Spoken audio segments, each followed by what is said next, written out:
Sweat beaded on Jocelyn's forehead as the wooden gavel echoed. 72 years old, 3 tours in Vietnam, and now he stood mocked by a man who had never seen a day of sacrifice. Cruel laughter rippled through the courtroom, but Judge Caldwell had no idea who stood right outside. Dust motes danced in the shafts of morning light, cutting through the tall, grime-streaked windows of the county courthouse. It was a suffocatingly warm Tuesday in October, and Courtroom 4B was packed to the brim with minor offenders, exhausted public defenders, and impatient civil litigants. At the center of it all sat Judge Harrison Caldwell, a man whose reputation for blistering arrogance was eclipsed only by his political ambitions. Caldwell was a fixture in the local judicial system, known for handing down maximum penalties to those who couldn't afford high-priced representation, all while sharing golf course pleasantries with the city's wealthy elite. Jocelyn Pendleton stood quietly at the defendant's table. He was 72 years old, his posture still retaining the rigid, unyielding straightness of a man who had spent his formative years in the United States Marine Corps. He wore his best suit, a navy blue wool two-piece he had purchased in 1998. It was meticulously pressed, though the cuffs were slightly frayed. Pinned to his left lapel was a modest array of ribbons and a bronze star. Jocelyn was not a man who sought pity, nor did he ask for favors. He had worked 35 years at the local steel mill after returning from his 3rd tour in Vietnam, paid his taxes, and minded his own business. Yet here he was, facing the loss of the only thing he had left, his home. Seated at the plaintiff's table, leaning back in his chair with a smirk of absolute entitlement, was Richard Sterling. Sterling was a 3rd-generation real estate developer whose company was rapidly gentrifying Jocelyn's working-class neighborhood. Sterling had bought up every property surrounding Jocelyn's modest quarter-acre lot, erecting towering, sterile condominiums. When Jocelyn refused to sell his home of 40 years, the home where his late wife had planted her rose bushes, the home where he had raised 2 children, Sterling had decided to play dirty. Sterling's high-powered attorney, a slick, perpetually tanned man named David Kensington, had dug up an obscure, century-old zoning ordinance regarding property boundary easements. They filed a civil suit claiming that Jocelyn's detached garage, built in 1952, encroached onto Sterling's new property line by exactly 4 inches. Instead of asking for the garage to be modified, Sterling's legal team had manipulated the local code enforcement to levy daily fines against Jocelyn. Those fines, accumulating over a year while Jocelyn struggled to navigate the complex legal bureaucracy, pro se, without an attorney, now totaled over $90,000. Judge Caldwell flipped through the case file with a look of profound boredom. He didn't even bother looking up at Jocelyn. "Mr. Pendleton," Caldwell droned, his voice amplified by the microphone, dripping with condescension. "I am looking at a mountain of unpaid fines, a clear violation of Municipal Code 402B, and a stubborn refusal to comply with a lawful cease and desist order. Do you have anything to say for yourself before I grant the plaintiff's motion for a summary judgment and place a lien on your property?" Jocelyn cleared his throat. It was dry. "Your Honor," he began, his voice deep and gravelly, "I have lived in that house for 4 decades. The garage was there before I bought the place. I have the original surveyor's documents from 1978 right here." Jocelyn lifted a faded manila folder with slightly trembling hands. "If you look at these papers, sir, you'll see that the property line was adjusted by the city in 1980, grandfathering in existing structures. Mr. Sterling's claim is based on an outdated map." Judge Caldwell sighed heavily, removing his reading glasses and rubbing his temples as if Jocelyn's mere existence was giving him a migraine. He shot a knowing, exhausted glance over at David Kensington, who offered a sympathetic, wealthy man's smile in return. "Mr. Pendleton," Caldwell said, leaning forward and resting his elbows on the heavy mahogany bench. "This is not a historical society meeting. I don't care about what some surveyor scribbled on a napkin in 1978. The current city ordinance is clear. You owe $94,200 in fines. Can you pay that amount today?" "No, Your Honor," Jocelyn said, his back stiffening. "I live on a fixed pension and my VA benefits, but the law says "The law says what I tell you it says in this courtroom," Caldwell snapped, his voice suddenly sharp, silencing the low murmur of the gallery behind them. "You people always come in here waving ancient pieces of paper, expecting the rules to bend because you feel entitled to a free pass." Jocelyn's jaw tightened. "I'm not asking for a free pass, Judge. I am asking for justice. I fought for this country. I bled for it. I just want the law applied fairly." It was the wrong thing to say to Harrison Caldwell. The judge's eyes narrowed, his lips curling into a cruel, dismissive smile. He leaned back in his leather chair, tapping his pen against the microphone. "Oh, here we go," Caldwell mocked loudly, ensuring the entire courtroom could hear. "The veteran card. Tell me, Mr. Pendleton, did they teach you in the jungle that municipal zoning laws don't apply to you? Did you get a special medal for dodging city ordinances?" A few stifled chuckles erupted from the back of the courtroom. Richard Sterling laughed openly, turning to whisper something into his lawyer's ear. Jocelyn's hands curled into fists at his sides, but he maintained his bearing. "My service has nothing to do with the zoning laws, Your Honor. It has to do with my character, and my right to be heard fairly in an American courtroom." "Your character isn't on trial, old man. Your bank account is," Caldwell sneered, completely abandoning any pretense of judicial impartiality. "And from where I sit, both seem entirely bankrupt." The mockery hung heavy in the stale air of courtroom 4B. Jocelyn stared at the judge, a man who wielded his gavel like a club against the vulnerable. Jocelyn had faced sniper fire in the A Shau Valley. He had held dying men in his arms while the sky rained fire. He knew what true power and true terror looked like. What sat before him wasn't power. It was just a bully wrapped in a black robe, but unfortunately, it was a bully holding the deed to Jocelyn's life. "Your Honor, with all due respect," Jocelyn tried again, keeping his voice painfully even. "If you force a lien on my property for fines that were unjustly levied, the bank will foreclose. Mr. Sterling will snatch up my home for pennies on the dollar." That is his entire strategy. He offered to buy my property for a fraction of its worth, and when I said no, these violations suddenly appeared. "Objection, Your Honor," David Kensington drawled, standing up lazily and buttoning his expensive suit jacket. "Mr. Pendleton is making baseless, defamatory accusations against my client simply because he failed to maintain his property." "Sustained," Caldwell said immediately, waving his hand as if swatting away a fly. "Mr. Pendleton, you are treading dangerously close to contempt. I will not have you slandering a respected business owner in my courtroom just because you are bitter about your own financial incompetence." "He's stealing my home, Judge," Jocelyn said, his voice rising just a fraction, the raw desperation finally bleeding through his stoic exterior. "My wife passed away in that front bedroom. My grandson learned to walk in that hallway. It's not just a plot of land to be bulldozed for a parking garage." Sterling rolled his eyes dramatically, crossing his arms. Judge Caldwell picked up his gavel, turning it over in his hands. "Sentimentality is not a legal defense, Mr. Pendleton. You have failed to prove that the fines are invalid under the current 2024 municipal code revisions. Therefore, I am granting the plaintiff's motion." Jocelyn felt the floor drop out from beneath him. A cold, hollow numbness spread through his chest. It was over. He was going to be homeless.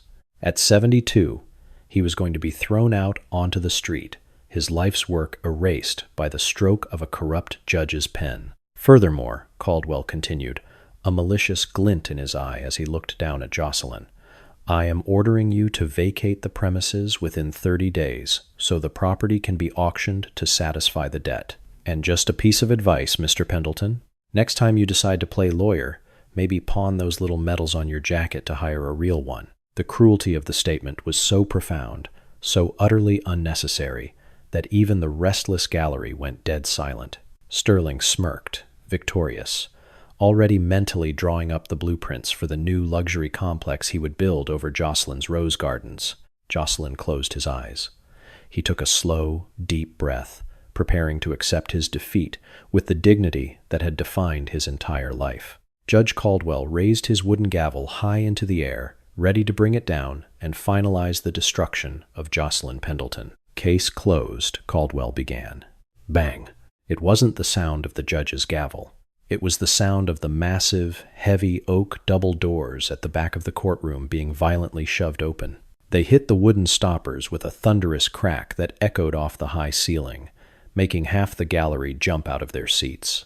Judge Caldwell froze, his gavel suspended in midair, his face turning an angry shade of crimson. "What is the meaning of this? Bailiff, arrest whoever just—" The words died in Caldwell's throat. 4 men walked through the doors. They did not walk like normal civilians. They moved with a synchronized, predatory purpose. The first 2 were massive, broad-shouldered men wearing dark suits, their earpieces and the distinct bulges under their jackets instantly identifying them as federal security details. They quickly stepped to either side of the center aisle, their eyes scanning the room with chilling intensity. Behind them came a 3rd man, wearing the crisp, impeccable uniform of the United States Army. He wasn't just a soldier. The heavy array of stars on his shoulders indicated a rank that rarely, if ever, graced the dusty floors of a county courthouse. He carried a thick leather briefcase, but it was the 4th man who sucked the oxygen out of the room. He was in his late 60s, with iron-gray hair impeccably styled, wearing a tailored charcoal suit that made Sterling's expensive attire look cheap. He walked with a slight limp, leaning on a dark wooden cane, but his presence was towering. Every local politician, every lawyer, and every judge in the state knew his face. He was plastered across national news networks almost weekly. It was Senator William Hayes. Not only was Hayes the senior United States Senator for the state, but he was also the current chairman of the Senate Judiciary Committee, a man who held the power to end federal judicial appointments with a single phone call, and who wielded immense influence over state judicial oversight boards. Before his political career, Hayes had been a highly decorated field commander. The courtroom was so quiet you could hear the hum of the fluorescent lights. Senator Hayes didn't look at the gallery. He didn't look at Richard Sterling, whose smirk had instantly vanished, replaced by a pale look of confusion.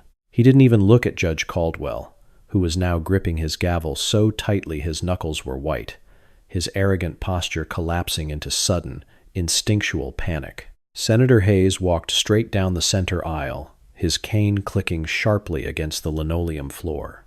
He stopped right beside the defendant's table. Jocelyn turned, his eyes widening slightly. Senator Hayes looked at the elderly black man standing in the worn suit.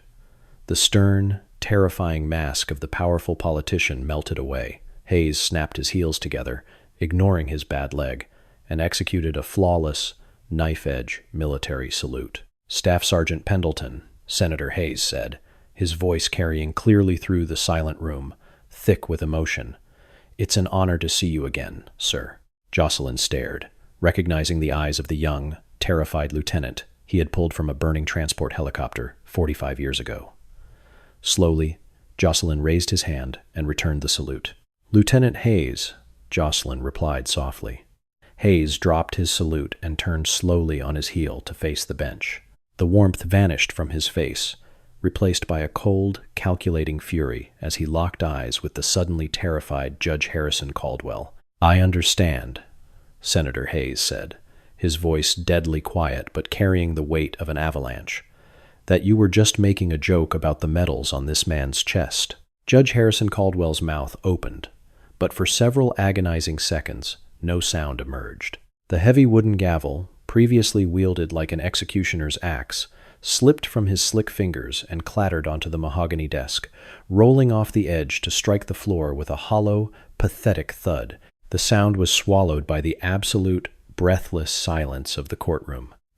Senator Hayes," Caldwell finally stammered, his voice an octave higher than it had been a moment before.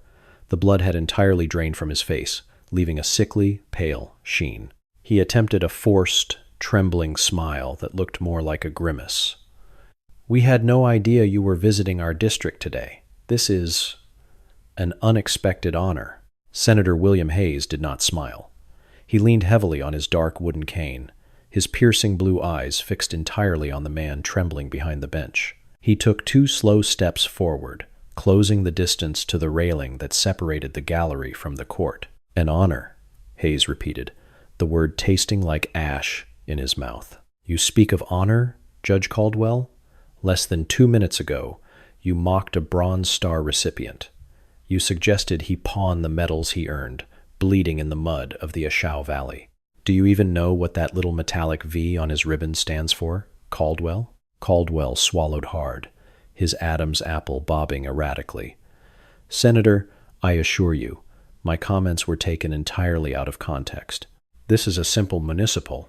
It stands for valor, Hayes interrupted, his voice cracking like a whip, echoing off the high ceilings. It means that on April 14th, 1971, when a transport helicopter was shot out of the sky by a rocket-propelled grenade, landing in a hot zone crawling with enemy combatants, Staff Sergeant Jocelyn Pendleton didn't retreat. It means he ran directly into the burning wreckage, taking 2 rounds to his left shoulder and 1 to his thigh, to drag 4 trapped men out of the inferno. Hayes paused, letting the weight of the history settle over the stunned courtroom. He pointed a trembling, furious finger at Jocelyn. I was the 22-year-old lieutenant bleeding out in the co-pilot's seat of that Huey, Hayes said, his voice dropping to a low, dangerous register. Jocelyn Pendleton carried me on his back through 2 miles of jungle to an extraction point. He is the reason I have a life, a family, and the privilege to serve in the United States Senate. So, when you question his character, Judge Caldwell, you are questioning the very foundation of my existence. And I take that deeply, deeply personally.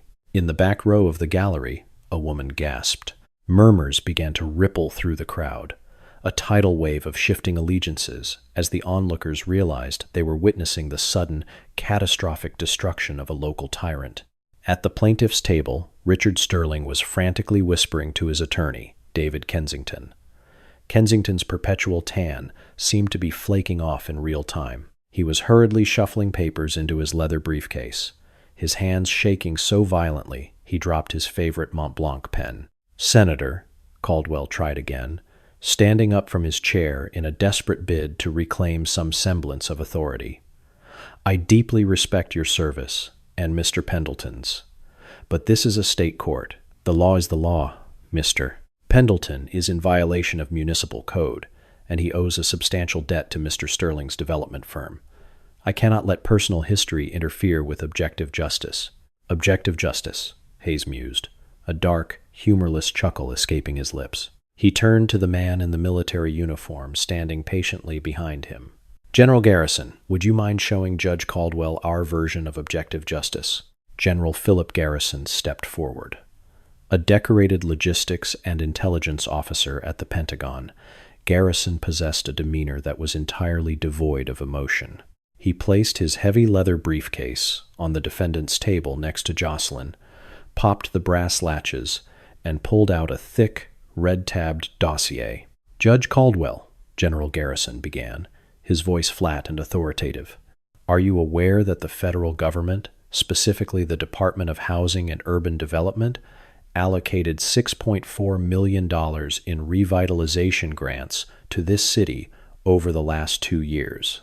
Caldwell blinked, sweat now freely dripping down his temples. I am a county judge, General. I don't track federal grants. Mr. Sterling does, Garrison stated, turning his gaze toward the developer, who immediately shrank back in his chair. Sterling Development Corporation was the primary contractor, awarded those federal funds to build the low-income housing units directly adjacent to Mr. Pendleton's neighborhood. Objection, Kensington yelled, his voice cracking in panic. He stood up, almost knocking his chair over. Your Honor, this is highly irregular. Senator Hayes and this military officer have no jurisdiction here. This is a civil dispute regarding a property line. Federal housing grants have absolutely nothing to do with my client's garage. Senator Hayes turned to Kensington, his eyes narrowing into cold slits. Sit down, Mr. Kensington, before you find yourself disbarred by sunset. Kensington's mouth snapped shut. He looked at Judge Caldwell for help, but Caldwell was paralyzed, staring at the red-tabbed folder in the general's hands as if it were a live grenade. Kensington slowly sank back into his chair. As I was saying, General Garrison continued seamlessly, Sterling Development used those federal funds. However, a routine audit flagged a massive discrepancy. Mr. Sterling wasn't building low-income housing. He was using the federal money to subsidize the infrastructure for luxury condominiums. And to acquire the land cheaply, he engaged in a systemic campaign of targeted harassment against legacy homeowners. Jocelyn watched in stunned silence.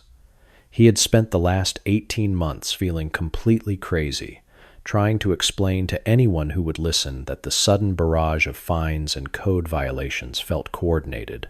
Now, hearing a high-ranking military official lay it out so clinically, the overwhelming validation brought a lump to his throat. "That is a lie," Sterling shouted, losing his composure. "This is a witch hunt. You can't come in here and make these accusations without proof." "Oh, we have proof, Mr. Sterling," Senator Hayes said, stepping closer to the plaintiff's table. "You see, a whistleblower in the city zoning office got nervous. They realized that falsifying boundary maps to force foreclosures was a state crime, but doing it while utilizing misappropriated federal HUD funds escalated it to a federal RICO violation. So they contacted the FBI. The letters FBI hung in the air, sucking the remaining oxygen out of the room. When the Bureau began building their racketeering case, Hayes explained, his voice ringing with absolute authority. They flagged the names of the victims. One of those names hit a specialized watch list on my desk in Washington, a list I keep of every surviving member of my platoon. When I saw that Staff Sergeant Pendleton was being targeted by a predatory developer and a corrupt local judge, I decided a personal trip back to my home state was in order. Hayes turned his attention back to the bench. Caldwell was gripping the edges of his desk, his knuckles stark white, his chest heaving as he struggled to draw breath. The arrogant king of courtroom 4B had been reduced to a cornered rat. "You thought you were dealing with a helpless, poor old man," Hayes said, his voice dropping to a harsh whisper that carried to every corner of the room. "You thought you could steal his history, mock his service, and throw him out onto the street, and no one would care. You picked the wrong Marine, Caldwell, and you picked the wrong fight." The courtroom was entirely paralyzed, caught in the gravitational pull of Senator Hayes' righteous fury. Jocelyn Pendleton stood tall, his posture as impeccable as the day he left Paris Island, though his heart was hammering against his ribs. He looked at the man he had saved so long ago. William Hayes was no longer the bleeding, terrified kid in the jungle. He was an instrument of absolute consequence. "Judge Caldwell," David Kensington finally squeaked, his self-preservation instinct overriding his fear of the senator. "I move for an immediate adjournment. My client and I need to confer with outside counsel. This spectacle is highly prejudicial." "You aren't going anywhere, counselor," a new voice rang out. From the back of the courtroom, the two broad-shouldered men in dark suits who had flanked the doors stepped forward. They pulled gold badges from their jacket pockets, holding them up for the room to see. Special Agent Miller, Federal Bureau of Investigation, the lead agent, a tall woman with sharp features and uncompromising eyes, announced as she strode down the aisle. Her partner followed closely behind. "Judge Caldwell, you are hereby ordered to freeze all proceedings in this courtroom." Caldwell looked like he was going to vomit. "On what authority?" he gasped, clinging to the last shred of his judicial illusion. Agent Miller reached into her breast pocket and produced a thick stack of folded documents. She slapped them down onto the evidence table with a loud smack. "On the authority of a federal warrant signed at 4:30 this morning by the Chief Judge of the United States District Court," Miller stated clearly. She turned her steely gaze toward the plaintiff's table. "Richard Sterling, you are under arrest for conspiracy to commit wire fraud, federal tax evasion, and violations of the Racketeer Influenced and Corrupt Organizations Act." Sterling shot up out of his chair as if the leather had caught fire. "Are you insane? I am a pillar of this community. I play golf with the mayor. You can't do this." "Put your hands behind your back, Mr. Sterling," the second FBI agent commanded, stepping around the table and unhooking the handcuffs from his belt. Sterling panicked. He turned to his lawyer. "David, Do something. Call the governor. Kensington, however, was already backing away, his hands raised defensively in the air. I only represented him in civil matters, Kensington shouted, his slick veneer entirely shattered, throwing his client under the bus with breathtaking speed. I didn't know anything about the HUD funds or the bribes. I just filed the zoning paperwork he gave me. Save it for the U.S. Attorney, Mr. Kensington, Agent Miller said coldly, because we have a warrant for your arrest as well. Conspiracy to commit extortion and subornation of perjury. The whistleblower provided us with the emails where you instructed city officials to alter Mr. Pendleton's original 1,978 property line in the municipal database. Kensington let out a pathetic whimper as Agent Miller grabbed his wrist, twisting his arm behind his back and snapping the steel cuffs shut. The sound of the ratcheting metal echoed through the room, a sound Judge Caldwell had smugly listened to hundreds of times as he sent poor men to jail. Now, the sound was a death knell for the wealthy elites of the city. Sterling was kicking and cursing as the second agent wrestled him into cuffs, reading him his Miranda rights over the commotion. The gallery of the courtroom had erupted into frantic whispers and muffled cheers. The people sitting in the pews were the working class, the very people Caldwell and Sterling routinely crushed underfoot. Watching the mighty fall so spectacularly was a catharsis none of them had expected to witness. But Senator Hayes wasn't finished. He slowly turned his body, leaning on his cane, until he was facing the bench once more. Caldwell was frantically packing his briefcase. "This court is adjourned," he mumbled rapidly, not looking at anyone, his hands shaking so violently he knocked over his water glass. "Adjourned. I am retreating to my chambers." "You aren't retreating anywhere, Harrison," Hayes said. It was the first time he had used the judge's first name, and he said it with a mixture of pity and absolute disgust. Agent Miller, having handed Kensington off to local bailiffs who were now eagerly assisting the federal agents, walked up to the steps of the judge's bench. She looked up at Caldwell. "Harrison Caldwell," Miller said, her voice carrying the absolute weight of the federal government. "I have a warrant for your arrest. Charges include judicial corruption, accepting bribes in exchange for favorable rulings, and obstruction of justice." Caldwell froze. He looked down at the FBI agent, then over to Senator Hayes, and finally his eyes landed on Jocelyn Pendleton. The arrogant sneer was gone, replaced by the hollow, terrified stare of a man realizing his life was over. I am a sitting judge," Caldwell whispered, a desperate, final plea for immunity. "You can't arrest me in my own courtroom.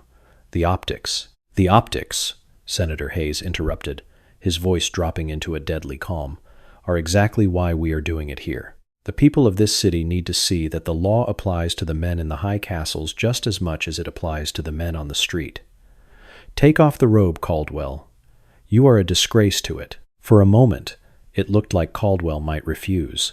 He clutched the black fabric of his judicial robe as if it were a shield. But the hard stares of the FBI agents, the general, the senator, and the dozens of people in the gallery broke his final reserve. Slowly, with trembling hands, Caldwell unzipped the black robe and let it slide off his shoulders.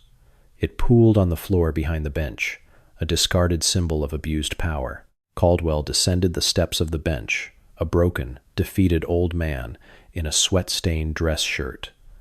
Agent Miller stepped forward and placed the handcuffs on his wrists. The courtroom erupted. People stood up, clapping, some shouting in disbelief and triumph. The bailiffs didn't even try to maintain order.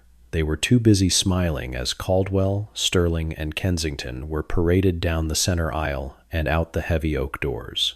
In the span of 10 minutes, the untouchable tyrants of the county had been completely eradicated. The noise in the room faded into the background for Jocelyn. He felt a sudden weakness in his knees, the adrenaline of the last 18 months finally crashing out of his system. He placed a hand on the defense table to steady himself. "Sergeant Pendleton." Jocelyn looked up. Senator Hayes was standing right in front of him. The anger that had consumed the senator moments before was gone, replaced by a deep, emotional warmth. There were tears pooling in the corners of the powerful politician's eyes. "It's over, Jocelyn," Hayes said softly, reaching out and gripping Jocelyn's shoulder with his free hand. "The liens are voided." The federal prosecutor is putting an injunction on Sterling's company. Your house is safe. Your wife's roses are safe. Jocelyn swallowed hard, his throat tight. He looked at the senator, seeing past the gray hair and the tailored suit, seeing the young boy he had pulled from the fire. I didn't know if anyone was ever going to listen to me, Willie, Jocelyn whispered, using the nickname he had given the lieutenant in the jungle. I thought they had me. Hayes pulled the older man into a tight embrace, ignoring the protocol, ignoring the gallery that was now watching the two veterans in silent reverence. They never had you, Jocelyn, Hayes said, his voice thick with tears. You taught me in 71 that we never leave a man behind. I just took a little longer than I should have to come back for you. News vans had already swarmed the courthouse steps by the time the FBI escorted the disgraced trio out of the building. Word of a federal raid on a sitting county judge had leaked through the police scanners, drawing every local affiliate and several national correspondents to the plaza. Harrison Caldwell, a man who had spent 2 decades lecturing the poor on personal responsibility, kept his head down, desperately trying to shield his face with his cuffed hands as camera flashes exploded like strobe lights. The arrogant sneer was gone forever, replaced by the panicked, wide-eyed stare of a man who suddenly realized he was no longer the apex predator. Richard Sterling, true to his entitled nature, was screaming obscenities at the press, demanding his phone calls, while David Kensington simply wept, his expensive Italian leather shoes shuffling awkwardly as a federal agent nudged him toward the back of an armored SUV. Inside the now empty courtroom, the silence was profound. General Garrison had produced a finalized, federally mandated injunction from his briefcase, signed by a district court judge, immediately dissolving the liens against Jocelyn's property and halting any foreclosure proceedings. Senator William Hayes walked Jocelyn out through the private judge's entrance in the back, avoiding the media circus. They stood by a sleek black town car waiting in the alley. I have to head back to Washington tonight, Jocelyn, Hayes said, leaning on his cane. He reached into his pocket and pulled out a heavy, gold-plated challenge coin bearing the seal of the United States Senate, pressing it into Jocelyn's weathered palm. But I have a team of federal auditors ripping through the county zoning office. You will never receive another fraudulent citation as long as you live. I swear it. Jocelyn looked down at the coin, running his thumb over the raised eagle. For the first time in over a year, the crushing weight in his chest was gone. Thank you, Willie. You didn't have to fly all the way out here. A phone call would have stopped them. A phone call wouldn't have looked him in the eye, Hayes replied, his voice hardening slightly at the memory of Caldwell's mockery. Some men only understand the weight of consequence when it crashes directly through their front door. The consequences came swiftly and without mercy. Over the next 6 months, the local news cycle was dominated by the resulting federal trials, and the karma that hit the corrupt syndicate was absolute. Harrison Caldwell attempted to leverage his political connections for a plea deal, but Senator Hayes's Judiciary Committee ensured the Department of Justice showed zero leniency. Caldwell pleaded guilty to federal racketeering, bribery, and obstruction of justice. He was sentenced to 12 years in a federal penitentiary.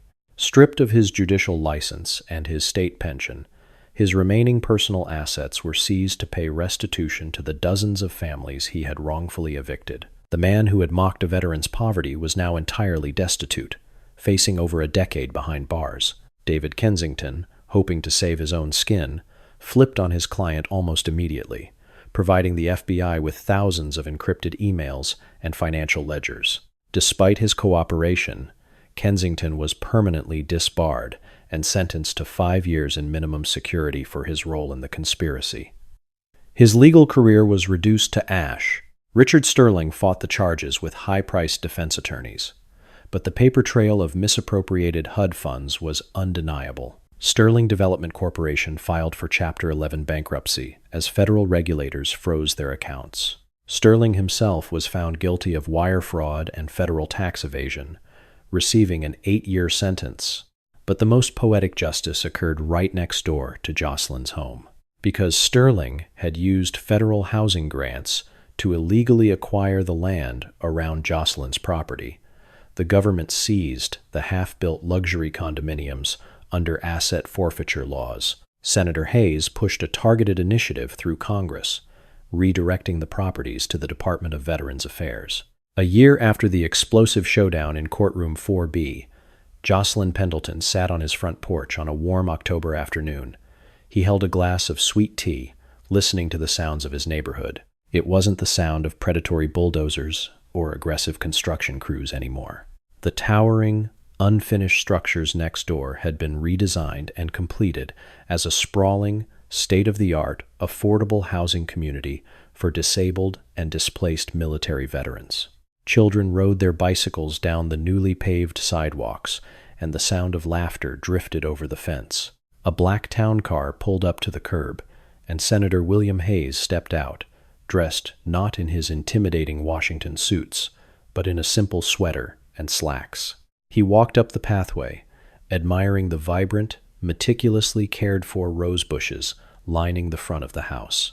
"They look beautiful, Jocelyn," Hayes said, taking a seat in the rocking chair next to his old squad leader. "My Mary always had a touch for them."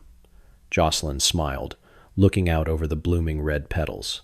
"They survived the winter. I brought you something," Hayes said. He handed Jocelyn a rolled-up architectural blueprint. Jocelyn unrolled it. It was the final dedication plan for the Veterans Complex next door. At the very top, printed in bold, undeniable letters, was the official name of the new community, the Pendleton Hayes Veterans Village. Jocelyn's eyes watered. He looked over at the senator, the man whose life he had saved in the hellfire of a jungle, a man who had returned the favor in the cold, bureaucratic hell of a courtroom. They didn't need to speak. They sat together in the fading autumn light, two old soldiers watching the sun set over a neighborhood that finally belonged to the people who had earned it. True power does not reside in a wooden gavel or a massive bank account. It lives within the unbreakable bonds forged in sacrifice. Harrison Caldwell learned too late that arrogance is a fragile shield against righteous truth. Jocelyn Pendleton kept his home, his dignity, and his honor. Sometimes, the universe meticulously balances the scales, reminding us that those who forget the past are doomed to face its heroes.